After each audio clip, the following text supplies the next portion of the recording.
Hello guys, ഇന്ന് നമ്മൾ എടയ്ക്കൽ ഗുഹയിലേക്കുള്ള ഒരു യാത്രയാണ്. ഇത് ഞാൻ കുറച്ച് നാൾക്ക് മുന്നേ എടുത്ത വീഡിയോസാണ് കേട്ടോ. അപ്പോൾ എടയ്ക്കൽ ഗുഹ കേരളത്തിലെ വയനാട് ജില്ലയിലെ അമ്പുകുത്തി മലയിലാണ് സ്ഥിതി ചെയ്യുന്നത്.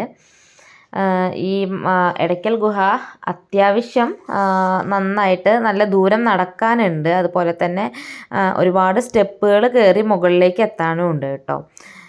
പോണ വഴിക്ക് നമുക്ക് കുരങ്ങന്മാരെ കാണാം. പിന്നെ അതുപോലെ തന്നെ പക്ഷികളുടെ സൗണ്ട്, ചുറ്റും കാടും അതുപോലെ തന്നെ പാറക്കെട്ടുകളാണ്. ഇത് കണ്ടോ, പാറേൻ്റെ മുകളിൽ ഒരു വൃക്ഷം വളർന്ന് നിൽക്കുകയാണ്. നല്ല രസമുണ്ട് അത് കാണാൻ കേട്ടോ. അതുപോലെ തന്നെ സ്റ്റെപ്പുകൾ, ഇപ്പം നമ്മൾ ഏകദേശം ഒരു കുന്ന് കയറി വന്നിട്ടുണ്ട്. ഇതിന് ശേഷം നമുക്ക് സ്റ്റെപ്പുകളാണ് കയറാനുള്ളത് കേട്ടോ. അപ്പോൾ സ്റ്റെപ്പ് കയറിയിട്ട് നല്ല ഹൈറ്റിലേക്ക് എത്താനുണ്ട്. ഇതേ സ്റ്റെപ്പ് നമ്മൾ എത്തിയിട്ടുണ്ട്. ഈ സ്റ്റെപ്പുകൾ അത്യാവശ്യം മുകളിലേക്ക് ഇനിയും ഒരുപാട് കയറാനുണ്ട്. നല്ല ടൈം എടുത്തിട്ടാണ് നമുക്ക് ഗുഹയിലേക്ക് എത്തിച്ചേരാൻ പറ്റുള്ളൂ. ഒരു 3/4 മണിക്കൂർ മുതൽ ഒരു മണിക്കൂർ വരെയൊക്കെ നമ്മൾ നടക്കണം. ഇതുപോലെ സ്റ്റെപ്പുകളും അതുപോലെ തന്നെ റോഡും കയറി കഴിഞ്ഞാൽ മാത്രമാണ് നമുക്ക് ഗുഹയിലേക്ക് എത്താൻ പറ്റുള്ളൂ. അപ്പോൾ യാത്ര തിരിക്കുന്നവർ ഏറ്റവും നല്ലത് രാവിലെ ഈ ഗുഹകളിലേക്ക് വരാൻ നോക്കുകയായിരിക്കും. കാരണം നടക്കുമ്പോഴേക്കും നമുക്ക് നല്ല ടയേർഡ്നെസ് ഫീൽ ചെയ്യും. അതുപോലെ തന്നെ ഹൈറ്റിൽ എത്തണനുസരിച്ചിട്ട് നമുക്ക് ബ്രീത്തിങ് പ്രോബ്ലംസും കാര്യങ്ങളൊക്കെ ഉണ്ടാവും. അപ്പോൾ അങ്ങനെ അത്യാവശ്യം ട്രക്കിംഗ് ഇഷ്ടമുള്ളവർക്ക് ഒരു അടിപൊളി സ്പോട്ടാണ് ഈ എടയ്ക്കൽ ഗുഹ. എന്നിരുന്നാലും നമ്മളുടെ ഒപ്പം യാത്ര ചെയ്യുന്ന സമയത്ത് വളരെ വയസ്സായ ആൾക്കാരും ഈ ഗുഹ കാണാൻ വന്നിട്ടുണ്ട് കേട്ടോ. അവർ നല്ല സമയമെടുത്ത് 1.5 മണിക്കൂറൊക്കെ എടുത്തിട്ടാണ് മുകളിലേക്ക് തന്നെ എത്തുന്നത്. അപ്പോൾ ഇവിടെ നിന്ന് നോക്കിയാൽ കാണാം നമുക്ക് എത്രത്തോളം താഴ്ചയിൽ നിന്നാണ് നമ്മൾ മുകളിലേക്ക് കയറി വന്നിരിക്കുന്നത് എന്ന്. ഇനിയും നമുക്ക് മുകളിലേക്ക് പോകാനുണ്ട്. ഇനി കുറച്ച് ദൂരം കൂടിയേ ഉള്ളൂ കേട്ടോ. അപ്പോൾ ഞങ്ങൾ ഈ ഒരു സ്പോട്ടിലെത്തിയപ്പോൾ പിന്നെ അങ്ങ് പോകാൻ പറ്റാതെയായിട്ട് റെസ്റ്റ് എടുക്കുക ചെയ്തത്. പിന്നെ കുറച്ച് മുകളിലോട്ട് വന്നു കഴിഞ്ഞാൽ ഇതുപോലെ നമുക്ക് ലാഡേഴ്സ് കാണാം. ഇവിടെ നിന്നുള്ള യാത്ര, ഈ ലാഡേഴ്സിലൂടെയുള്ള ഒരു യാത്ര സ്മൂത്താണ് കേട്ടോ, വലിയ പ്രശ്നമില്ല. പിന്നെ ഇതുപോലെ കണ്ടോ, മുകളിൽ നിന്നുള്ള ഒരു വ്യൂ പോയിൻ്റാണ് ഇതെല്ലാം. നല്ല രസമുണ്ട് കേട്ടോ. പിന്നെ ഇതേ എടയ്ക്കൽ കേവ്സിൻ്റെ എൻട്രൻസിലേക്ക് നമ്മൾ എത്തിച്ചേർന്നിട്ടുണ്ട്. അത്യാവശ്യം തിരക്കൊക്കെ ഉണ്ട് കേട്ടോ ഇവിടെ. പിന്നെ അതുപോലെ തന്നെ ഈ ഒരു ഗുഹയ്ക്ക് തന്നെ ഒരുപാട് ചരിത്ര പ്രാധാന്യമുള്ള ഗുഹയാണ് ഈ എടയ്ക്കൽ ഗുഹ. ശരിക്കും ഇതൊരു ഗുഹ പോലെയല്ല, ഒരു പാറക്കെട്ടിൻ്റെ മുകളിൽ വേറൊരു പാറക്കെട്ട് വന്നിരിക്കുന്നത് പോലെയാണ് ഉള്ളത്.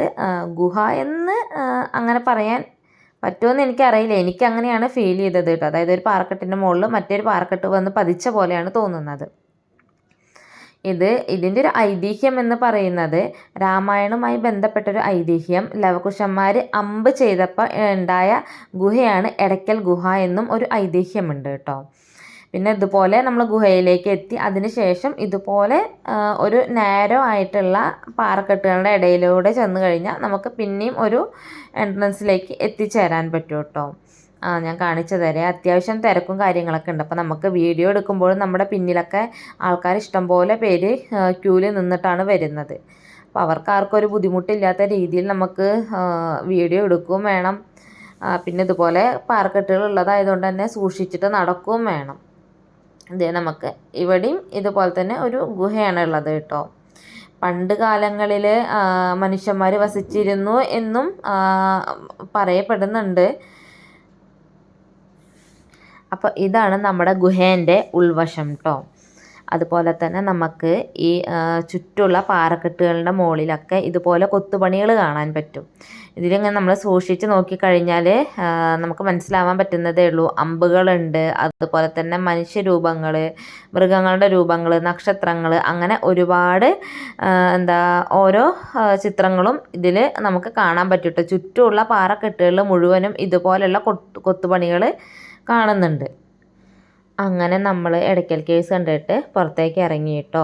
അപ്പോൾ ഇറങ്ങുന്ന സമയത്ത് കയറുന്ന അത്ര കഷ്ടപ്പാടൊന്നുമില്ല. സ്റ്റെപ്പുകൾ താഴത്തേക്ക് ഇറങ്ങുമ്പോൾ നമുക്ക് സുഖമായിട്ട് സ്മൂത്തായിട്ട് ഇറങ്ങാം. പക്ഷെ നമ്മൾ ഭയങ്കര സ്പീഡിൽ ഇറങ്ങുകയാണ് എന്നുണ്ടെങ്കിൽ ഒരു സ്റ്റെപ്പ് തെറ്റിക്കഴിഞ്ഞാൽ പിന്നെ അറിയാലോ നമ്മൾ താഴത്തെത്തിയിട്ടുണ്ടാവും കേട്ടോ. അപ്പോൾ ചുറ്റുമുള്ള ചെടികളൊക്കെ പറഞ്ഞു തന്നാൽ ഈ കാപ്പീൻ്റെ ചെടികളാണ് കേട്ടോ. ഇതിലൊക്കെ ഇഷ്ടംപോലെ കാപ്പിക്കുരു ഉണ്ട്. ചുറ്റും കാപ്പീൻ്റെ ചെടികൾ നമുക്ക് കാണാൻ പറ്റും. മാത്രമല്ല നമ്മൾ ഈ എടയ്ക്കൽ കേവ്സിലേക്ക് വരുന്ന സമയത്ത് തന്നെ കയറുന്ന സമയത്തും ഒരുപാട് കടകൾ നമുക്ക് അവിടെ കാണും കേട്ടോ. കാപ്പീൻ്റെ ഉണ്ടായിരിക്കും, നമ്മൾ കാപ്പിക്കുരിയായിട്ട് കിട്ടും, കാപ്പിപ്പൊടിയായിട്ട് കിട്ടും. ഇത് മാത്രമല്ലാതെ നമുക്ക് ചിരട്ടേൻ്റെ പേഴ്സ്, അങ്ങനെ നമുക്ക് കുറേ സാധനങ്ങൾ, ക്ലിപ്സ്, അത് ഒട്ടുമിക്ക ടൂറിസ്റ്റ് കേന്ദ്രത്തിലും ഒരുപാട് കടകളുണ്ടാവില്ല. അതുപോലെ ഇവിടെയും വരുമ്പോഴും ഒരുപാട് കടകൾ നമുക്ക് കാണാൻ പറ്റും കേട്ടോ. പിന്നെ ഇവിടെ നമ്മൾ മെയിനായിട്ട് കണ്ട ഈ മൃഗങ്ങൾ പറഞ്ഞ് തീർന്ന ഈ കുരങ്ങന്മാർ തന്നെയാണ്. ഇതൊരു അമ്മക്കുരങ്ങനും അതിൻ്റെ അടുത്തൊരു കുഞ്ഞു കുട്ടിയുണ്ട് കേട്ടോ. അതിൻ്റെ അമ്മയുടെ കയ്യിലൊരു കുഞ്ഞു കുട്ടിയും കൂടിയുണ്ട്. അതൊക്കെ നല്ല മനോഹരമായ കാഴ്ചയായിരുന്നു കേട്ടോ. ഈ അമ്മക്കുരങ്ങനെയും കുട്ടിക്കുരങ്ങനെയും കുറച്ച് നേരം നോക്കി നിന്നപ്പോൾ തന്നെ ബാക്കി കുരങ്ങന്മാരൊക്കെ നമ്മുടെ അടുത്തേക്ക് വരാൻ തുടങ്ങി കേട്ടോ. അപ്പോൾ നമുക്ക് പേടിയായിട്ട് നടന്നു. പിന്നെ ഇപ്പോൾ എല്ലാവിടെയും ചെന്ന് കഴിഞ്ഞാൽ നമുക്ക് ഈ കുരങ്ങന്മാരെയും കൊണ്ടുള്ള ശല്യം പറഞ്ഞാൽ നമ്മൾ എന്തെങ്കിലും ഫുഡ് ഐറ്റംസ് കയ്യിൽ വെച്ചിട്ടുണ്ട് എന്നുണ്ടെങ്കിൽ അവർ നമ്മളിൽ നിന്ന് തട്ടിപ്പറിച്ച് വാങ്ങും. അത് കുറച്ചൊരു ഡേഞ്ചർ ആയിട്ടുള്ള കാര്യം തന്നെയാണ്. ഞങ്ങളുടെ കയ്യിൽ ഫുഡ് ഐറ്റംസും കാര്യങ്ങളൊന്നും ഉണ്ടായിരുന്നില്ല കേട്ടോ. ഇത് ഞങ്ങൾ കയറുന്ന സമയത്ത് ഈ ഒരു സ്പോട്ട് ഞങ്ങളുടെ ശ്രദ്ധയിൽ പെട്ടിട്ടുണ്ടായിരുന്നില്ലേ. ഇറങ്ങുന്ന സമയത്താണ് ഞങ്ങൾ ഈ ഒരു സ്പോട്ട് ഞങ്ങളുടെ ശ്രദ്ധയിൽ പെട്ടിട്ടുണ്ടായിരുന്നത് കേട്ടോ. അപ്പോൾ നിങ്ങൾക്കും കൂടി കാണിച്ചു തരാൻ വേണ്ടിയിട്ട് വീഡിയോ എടുത്തതാണേ. അങ്ങനെ നമ്മൾ ഏകദേശം താഴത്തേക്ക് എത്തി കേട്ടോ.